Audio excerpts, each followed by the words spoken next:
Thank you all for coming. I know it's kind of late in the afternoon. This is Command Line Basics for Drupal Site Builders. It's a brand new session, so you're kind of my guinea pig audience. I'm Tara King. I work for Pantheon, in case the slides don't make that very apparent. I am a customer success engineer there. So I'm answering chats and tickets all the time.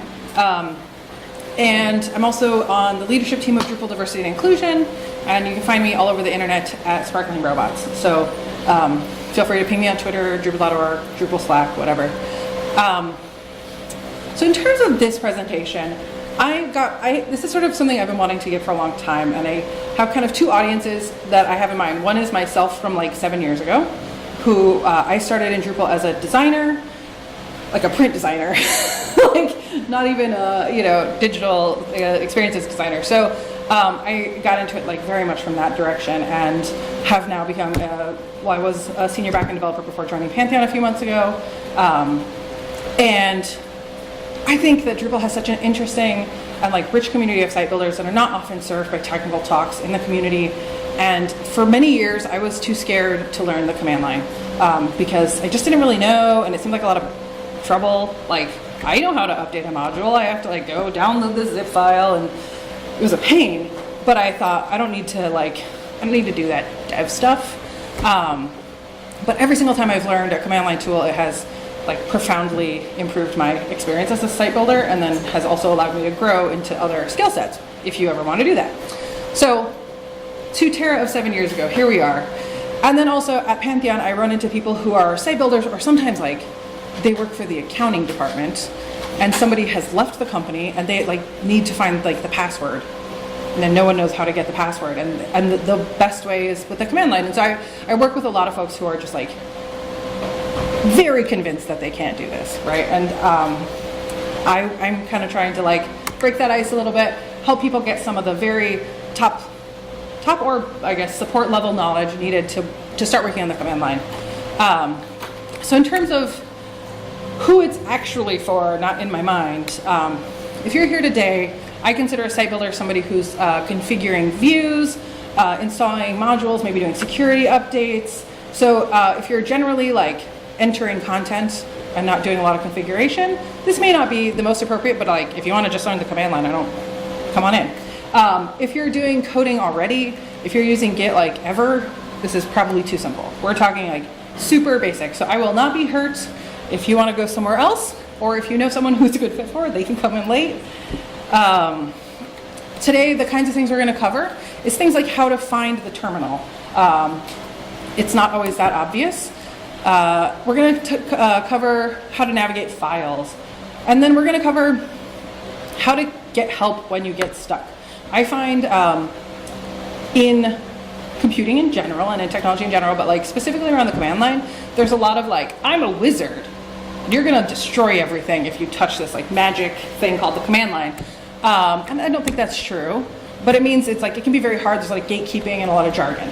So I'm going to try to kind of untangle some of the jargon, give you a few commands that you can just like start working on today or tomorrow, and hopefully make it like the maze a little less maze-like. So that's where we're going. I am on Twitter, and it's a totally empty hashtag other than my promotion of this session. So if you have questions or like want to troubleshoot something, you can use that, or you can tag me, sparklingrobots, or I'll be here. You just say hi in the hallway. Pretty friendly. So first, I think I asked actually on the Drupal Slack and the Site Builder channel yesterday, because I'm thinking about giving this talk in DrupalCon, hey, what would you guys like to know? And they were like, one guy said, I don't really know what you mean. I think really the command line, in addition to empowering you to use tools like Drush, like specific tools, it also just makes it's a much faster way of working. It's a lot more powerful. I always feel like a super hacker, like when I learn something new and it's cool. So it's really gonna, I think, especially as Drupal 8 is coming out, well, has come out now. Sorry, I'm like old and stuck in the it's gonna come out phase. Composer, like there's certain modules you can't install without Composer. So you're a site builder, normally you can just do what you want, and now you have to learn Composer. So I'm trying to kind of provide some of that bridge that I think the technology isn't really providing. a little caveat about what I'm teaching today. It is, these commands are used in what we call like Linux-like or Starnix systems, which Mac OS is one of those. If you have a Windows machine, these may not work, but you can use Cygwin, which is like a Linux emulator. And there's also something called VirtualBox that I need to add. Basically, they both simulate a Linux environment, so you can work from there. But just straight out of the box, these may not work. I don't know. I don't have a Windows machine, so sorry to not support those folks. Actually, briefly, my first sprint that I went to as a site builder, I was like the only person in the room with a Windows laptop, and all of the mentors were just like, they're like, someone will help you soon. You like wander off. And I don't blame them for having trouble with that, but so I do understand that a lot of folks are on Windows. Sorry that I can't touch on everything today. And now my last word of advice before we dig into the actual mechanics of it, just don't panic. I think people can get really overwhelmed. Text can start flying across the screen and you're like, I can't read that fast, or I don't know what this error message says. Just stay calm. If you can learn Drupal, you can learn the command line. It's not that much harder. So, all right. Gonna go through a lot of this pretty fast so we can have time for questions at the end. So the command line, what is the command line? I think a lot of people think it's like this or super crazy. It's not, it's just that.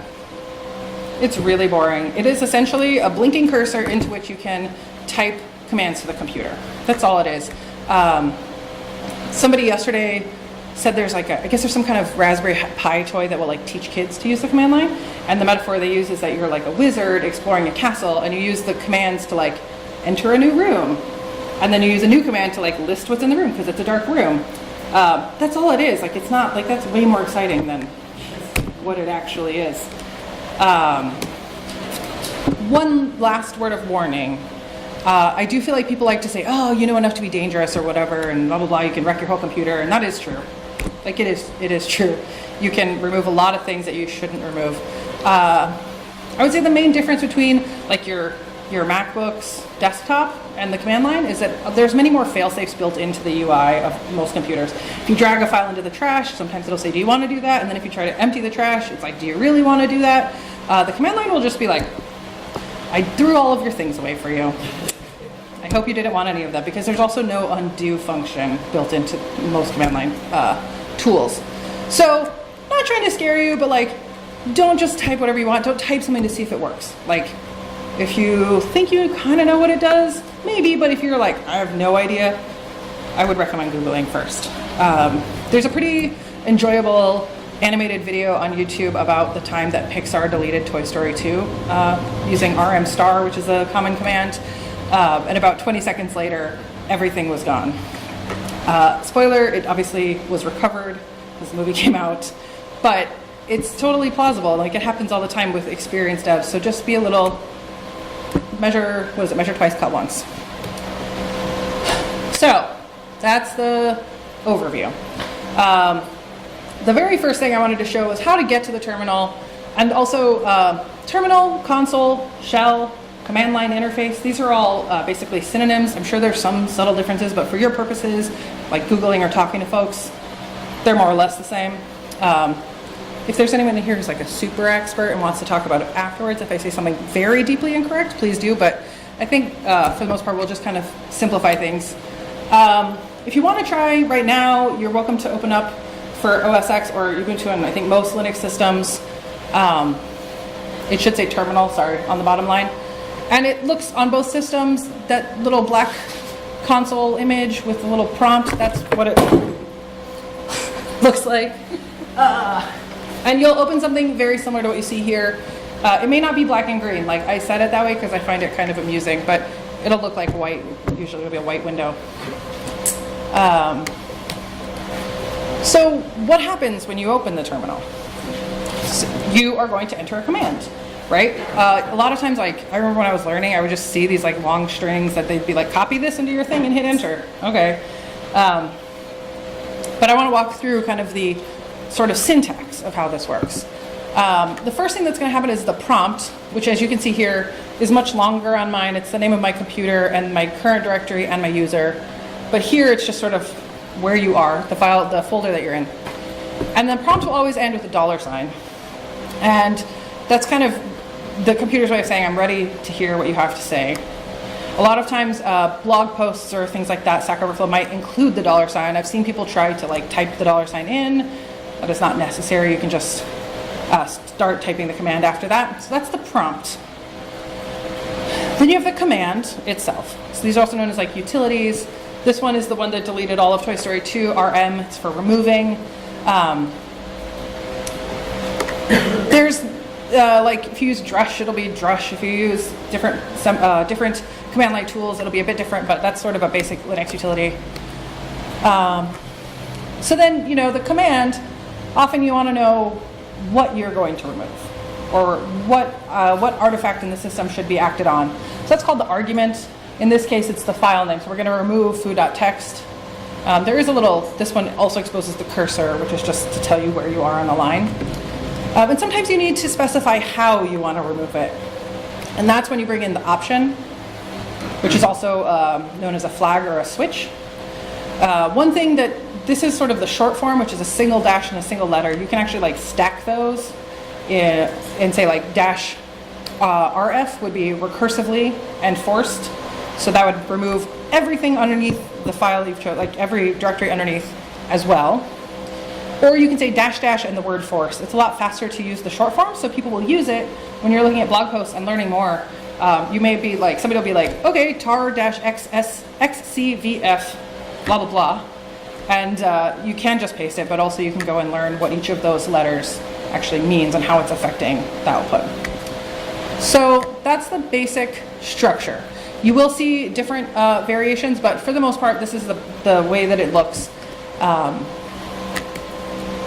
So now that we know where to find the command line and the basic structure of how to enter something, we'll talk about navigating. On your MacBook or your Ubuntu Linux machine, there's like the desktop, right? And you have the folders, and you click in the folders, opens a new folder.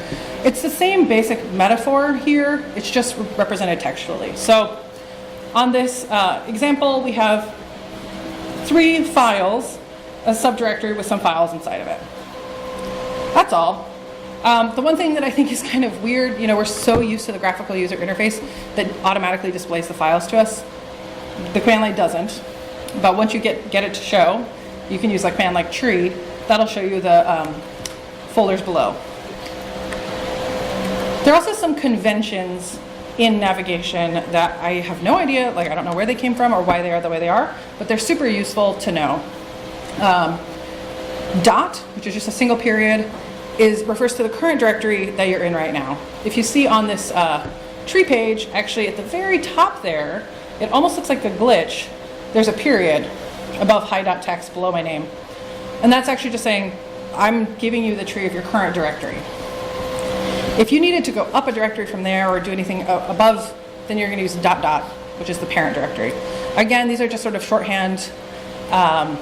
There's also root versus home. I feel like I heard a ton of people talk about these without really knowing what they were for a long time. So root is conventionally represented as a /. It's basically like the top level of your system, right? So when I do it on my MacBook, if I change into, so what we're seeing at this little screen capture, I change into the directory of home and I print it, there's nothing above it. It's just the / is still representing the fact that I'm in the top level directory. In Drupal, you'll sometimes run into this as like the web root or the doc root, which is where you install your Drupal site. Again, because it all kind of points back up to there, which is your root directory. Home directory is a bit more flexible. It's not as defined, but essentially like on a multi-user computer, like mine has me and could have other logins, it takes you to your own personal root, if you will. So when you change into your home directory, now I'm not in root, I'm in root/users/terraking. So you can also actually see, yep, there we go. Here, that's indicating that I'm in my root, and this is indicating that I'm in my home. So they're just conventions. I wish I had some kind of like clever, if anyone has a clever way of remembering them, I'd be happy to hear it. So, you're in your directory. Maybe you're in your home directory, maybe you're in your Drupal sites directory, and you want to list what's there. This is the wizard casting the spell to turn the lights on and see what's in the room. And here we have, this is the exact same folder that I showed before. We have 4 items. We don't know very much about them, we just know the names. So, what if we passed it an option? This is one of the most common commands that I use every single day, which is list, ls, -a, all of them, -l in a long format. So when I was talking about those short versions of the flags, you can just go -a, -l. Otherwise I would have to write -all, -long, or so, I don't honestly, never done it. Yeah? Good question. Does it matter whether you do AL or LA? No. There are differences between capital letters and lowercase. And I use LA all the time. I never even. Oh, funny. Yeah. I think. It's an alias. What was that? I was going to say, if you just use LA, it's probably an alias. Oh, yeah, that could be. Yeah. Yeah, there are things that you'll see sometimes where people like have common bash aliases and they can type short or different versions, but that is not command line basics. That's like command line next level up. No, you're fine. I don't mean that. I just mean the next level. So what we're seeing here in the second screenshot is, I would say, substantially more helpful than the first. So I think this is why like switches are technically optional, but they're almost always useful. I'm just going to walk over there. I hope this thing can catch it. So this first column right here is saying, is it a directory or a file? So if it's a directory, it'll have a D. And then these next 9 characters are the permissions on that file or directory. So if you've ever had like trying to delete something, there's a permissions error, this is where you can check via the command line what those permissions are. I don't go super far into them. I'm perfectly happy to have a conversation about them later. You hear people saying things like, change it to 777, change to 755. That's a reference to the permissions. These are not frequently that useful to your owner and your group in the system. Here we've got the timestamp of the last time it was altered, and then you have, as usual, titles. You'll note we also have our parent directory and our current directory. Just in case you forgot that was a thing, it reminds you when you use A. I think A also shows like hidden files, and I'm not sure LS does on its own. So just kind of wanted to walk through this one in a little more depth. I'm not going to be able to go into that much depth on all of them. So kind of pulled some like dev friends and my own experience, and these were the 5 most useful commands that people were suggesting for navigation purposes at least. CD is change into directory. This is the like, I want to go into my site's default files to go like look at my whatever's uploaded by my users or whatever. CD and many of these commands can use relative paths. So you actually don't have to be in the files folder to look at that stuff. You can do ls sites default files, and without being in that folder, it'll show you what's there. So it's handy to kind of know where you are in your own file system, which is where the bottom command, print working directory, comes in. That'll just print it out on the screen. It'll say where you are. CP, some people like MV, they're slightly different. Allows you to copy a file. So like on Pantheon or some different hosts, they'll sometimes provide a file that's not critical, but is common. So like on Pantheon, we actually don't use settings.php, but you need to sometimes. So if you have it, you can CP, the original file is the first argument, and then the second argument is the new file that you're creating. Sometimes it can be a little counterintuitive that like a space is indicating a new argument. Like you can't, if you wrote a sentence there with a bunch of spaces between the words, they would each be an argument. So just sometimes that catches people off guard or gets people confused. RM is to remove a file or directory or all of Toy Story 2.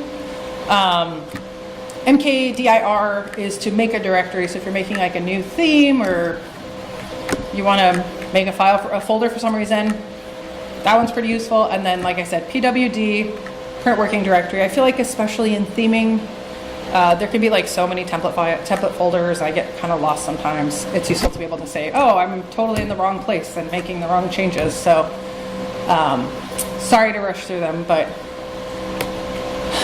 there are ways to learn more. Like I said, Google it. There's a ton of like helpful Linux nerds who are just like, hey, we're gonna write blog posts about stuff like this, and we'll list like their 6 most favorite ways of using grep or whatever. Find those really helpful. There's also something called the man page, which is the manual. You just type man ls, and it'll like print out everything the system knows about that command. You can also set an alias if you don't want to type man. Some people do, is like, I know someone who uses cat. And then try using -h, --help, or -v. This is more like if you already installed a command tool, like, or like if you're referencing the PHP stuff. If you use PHP help, --help, sorry, I missed the dashes, it'll print out like a ton of information and possible commands for you. So, or you can like ping me on Twitter. That's the 4th way to help. I'm going to take a quick break. Does anybody have any pressing questions? No? Okay. Text editors. Quick question. Yeah. So I typed MEMLSML in the window with a colon at the bottom? Yeah, sorry. So you can either press like a down arrow and it'll page through that. Okay. And if you found what you need, you can press Q and it should clear. Yeah. There's so many little like things that I forget. I tried so hard to remember all of those. So text editors, right? So now you know where to find your file.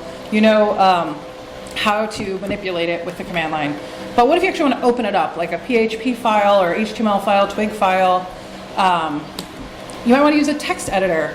Obviously, you can open it in Sublime Text or whatever your other text editor preference is, which I use a lot. But sometimes I just want to make a little tweak. These are 5 common text editors. If you are not like familiar with the Linux like text editor war from nerd culture, it is serious business. Like I get asked a lot in job interviews and stuff, like, what text editor do you use? But I'm going to go on a limb and say I think the best text editor is the one that you feel comfortable using. I will like defend Nano to the death. It's what I learned as a site builder. It's not very like cool. A lot of people don't think it's that great, and there are better text editors, but it's the one I use. So you know, just find the one that you're comfortable with. I wanted to show you what it looks like when you use a text editor. So to open it, your command is nano, which is the name of the utility, and then the argument you pass is file.text. I'm sure there's way more complicated ways to do this. I use the pretty basic one. If you like try to open a file that doesn't exist, it'll just make a new one for you, which is sort of handy. And what you actually see on the screen over there, that top green bar tells you that you're in Nano and the name of the file that you're editing. On the far side it says, oh, you've modified it or you haven't. Then the main part of it, this big black screen, is just the text file. You can just type in it. It's obviously not going to be like Microsoft Word or anything. It doesn't handle like cut and paste super well, but you can. And then I think the most important part is down at the bottom. I know it's super tiny. I don't actually intend for you to read it, but just know that at the bottom, those are the commands. Those are the like 12 most commonly used commands. And then there's a command G, which is the first one listed, which is get help. And again, I love like looking, I know maybe it's just dorky, but I love looking at like these help pages. They help me understand like what the possibilities are, make my workflow a lot more simple. So this could edit any kind of text file really. Like I said, PHP or JavaScript or Sass or whatever. So highly recommend getting your feet wet on these. So now we know where our files are, we know how to open them, we know how to edit them, but let's be real, we're web developers, and at least I don't know anybody who's still hosting a website on their own machine in their house. Somebody is, but I don't know them. So you're probably going to want to put this onto like a remote computer, a remote server somewhere, your host. You might be familiar with SFTP or FTP, which are graphical ways, or can be most frequently used as graphical interfaces. Like FileZilla or CyberDuck, those kinds of things. But the sort of command line tool for that is called SSH, Secure Shell. Secure Shell is basically a way of opening up access to your remote server and doing all the same things that I just told you about today. That might be limited by your host, or might be, things like that. But more or less, you can do the same stuff. You can copy files from your local machine onto another machine using a command called scp. But in general, I just use it all. Like, I develop remotely a lot, so I'm like, if I need to go onto the server and change settings.php because whatever, I'm using secure shell to do that. Not going to go into a lot of detail. I have tutorials on the last slide and also a link for like tutorials on every single part of these that would take another hour to teach, because these are tools that people master over many, many years. So I'm just going to basically give you the concept so you're not scared of secure shell. Another element of it that even without ever logging into SSH ever in your life, you may be asked to do is get an SSH key. You may be familiar with this, like if you're trying to ever contribute on Drupal.org, you can add an SSH key. If your GitHub sometimes will ask you to do that, so you're authenticating. Pantheon does it, like I'm sure a lot of places do. And basically, I remember the first time someone's like, oh, just upload your SSH key. And I was like, I don't know what that is or where to find it. It was like super overwhelming, so I wanted to talk about it. There's a command you can run. In the notes, there's a super good GitHub tutorial that has the commands and explains how to do it. But that command will generate on your computer a file, 2 files really, that are sort of a match set. One's the public one, one's the private one. You keep the private one for yourself, and you upload the public one to GitHub or any service that you need to authenticate with. Once they have that, when you try to use SSH to get into their server, they take the keys, they match them up, and they let you in or they don't. It's much more secure than using a password. It's way better. Like, we all know how terrible passwords are. And it's just faster. So, highly recommend, if you ever run into this, it's literally just a single command you run, open the terminal, like the GitHub tutorial has it there, you just paste it in and it'll make those files for you. All right, so now that you're putting your stuff on somebody else's machine, maybe you have like a teammate now, or you just want to make sure that you're not exploding things every time you do an update to your site or to a certain module or whatever. And that's where version control comes in. I have a feeling you've probably heard of version control just because everybody, like no one will shut up about it. Git is certainly the most used version control system. There are others, but I feel like I've never used them and everyone I know who has used them hated them, so I'm going to assume Git's the best. In terms of what the actual concept of version control is, I'm assuming you've worked on a project sometime in your life where you made the project, it was cool and you liked it, and then you made another draft, but you didn't want to throw out the first draft. So you got that one, and then you made a third draft. Cool, this is fine, this is pretty sane, I can understand what's going on here. And then you make a change, but it's not as big as the last change. And then your client's like, this is great, let's do this one, we're gonna go live with this one. And then 2 hours later they call you and they're like, just kidding, it all needs to be blue and not pink. And then like 4 weeks later, this is what we have. And like, it is a version control system. You can roll back to a previous version. You can open 2 files and compare them. Like, that's a lot of what you get out of a version control system. It's not fun. I mean, I've been there, I still have that. So what Git does is it actually takes your file and it records the file. And then any changes you make in the future, whether that's just changing a single character, changing the name, moving it, deleting it, anything like that will be compared against the commit that you've made, the known point that you said, like, here's my save point, like a video game. I'm just going to go through like a workflow. It's like a pretty standard day-to-day workflow. You can check your status, which says, what's happened since the last time I saved something, essentially. And right now, in this particular example, my working tree is clean, which is like it's a Linux thing. It's like a thing. It's not important. But basically what it says is like, you're good. You haven't done anything. It matches the last time you committed. So I'm going to make a new file. Touch just makes a new empty file. And I run git status again. And it's like, hey, I found this file over here, but I don't technically know about it. Like, Git has sort of 2 modes. One where it's like in the fold, it's part of the Git commit history, and one where it isn't. If we were to delete this file right now, Git would never know it had happened. But we're not going to. We like the work we've done. We want to move forward with it. So we have to add it to the list of tracked files. It's tracked versus untracked. we've added it to that, we commit it to Git, and Git sort of says, yeah, I did. I added it, I made one change to a file, I changed one file.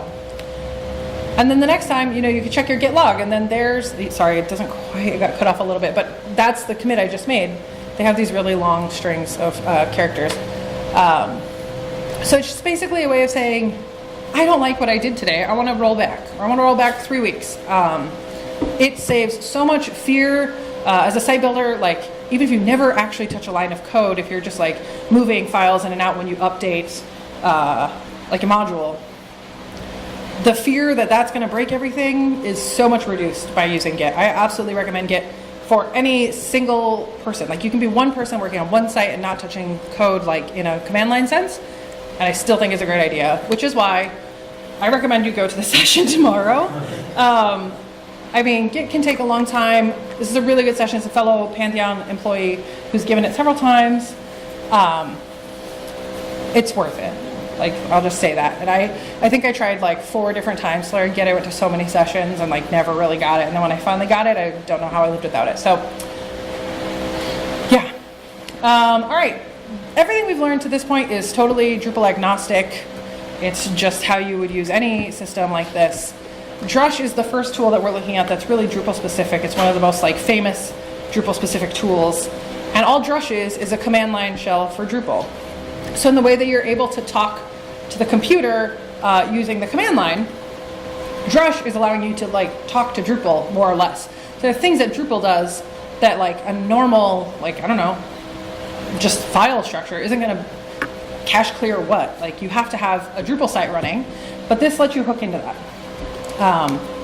In terms of things that like site builders specifically I think will care about that were really important to me, install and update Drupal core and contrib modules. I don't remember the last time I actually did this, but like I think the instructions on Drupal.org are like download the module and then upload it to your thing and then save a copy of what you have there and unzip it and put it in the folder. This takes probably what used to take me like 45 minutes to like update a whole site, or maybe longer, can now take like 3 or 4 minutes. It's a huge improvement. I highly recommend it in conjunction with Git so that if you do break things, you can always roll it back. If you've ever inherited a site that you like can't get in touch with the old developer or whatever, you don't have the credentials, Drush will let you log into that site or change the password for that site. Drush will clear your caches, that kind of thing. And then if you're in the Drupal 8 world, you can export and import Drupal configuration into the code base. Almost all of these things you can do other ways, but they're much, much faster with Drush. I know there are some recorded Drush sessions. I have a good Drush tutorial in the resources, but it's totally worth looking at in depth. In general, I would recommend whatever today you think I could use this like right now. Just take that and follow that curiosity and learn how to use that 1 or 2 tools really well. It's all going to help. It doesn't all have to come in concert. So don't feel overwhelmed. Just follow your curiosity. Follow the white rabbit, as the Matrix might say. And then once you've gotten to that point where you're feeling like you've got it, you can start looking at Composer and MySQL, and like if you're a front-end person, maybe you want to learn how to compile Sass into CSS. So there's a ton of really cool tools that will make your workflow so much more powerful. And that's the link that has all the other links. I'm also going to put up a slide with the links there too, if that's helpful. And those are here. So a bunch of different tutorials on a bunch of different stuff. I'll leave it up there while I take questions in case you want to take a picture or whatever. We've got like 5 minutes. Sorry, it's not as much as I wanted. Anything? It can be like not that related if you have different levels of questions than what I covered today. Yeah. What was the latest thing that blew your mind that you figured out? I've been using Dig a lot. Dig? Dig. And what is Dig do? I don't even know exactly. I know, that's the thing, like you just start using it and it's so helpful, and then someone's like, hey, did you know you can like change that? So like at Pantheon we have a lot of like, I'm doing a lot of support for people who are having issues with their global CDN or their like HTTPS certificate, or like it works for some people but not for other people. So you can use dig, which will like return information about the HTTP header and say like, yeah, you are getting cached, or no, you're not getting cached, and this is what your IP address is, and all kinds of different stuff. I also use grep a ton, which like will search an entire directory for a string of characters. So like I've adopted like crazy like legacy sites that were very broken, and like I found things where like there was like a hard-coded typo. I couldn't figure out how they had done it. Like none of the Drupal ways. There's no views that are pulling this in. It's just like this broken text and it's spelled wrong and the client's mad about it. And you can use grep and just say like, find me this typo. And so I use that a lot to like learn about other people's code. Does anybody have any like problems they think would be fun to solve on the command line? How many what? Like any problems or things that you've been trying to like learn lately? Can you find out where an application is installed? So like, there's a thing that can sometimes happen where you like don't know if it's global or local installation. So you can say like which drush. I feel like this is like the worst idea, but I'm gonna just pull up the terminal and run it for you. If I can escape out of here. If you run which drush, it'll print out that directory. I actually don't have drush installed, but I have PHP installed. It's really small, isn't it?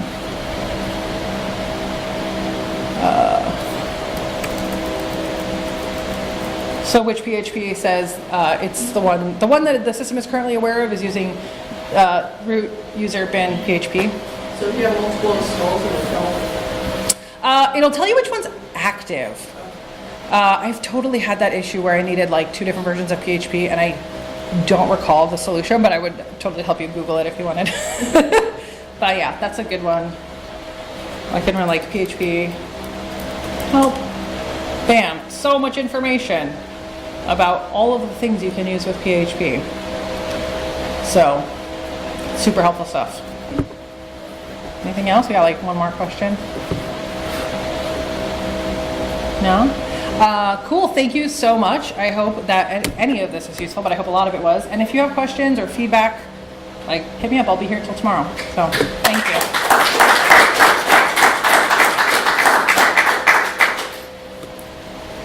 Where it is instead of which, when you're trying to find where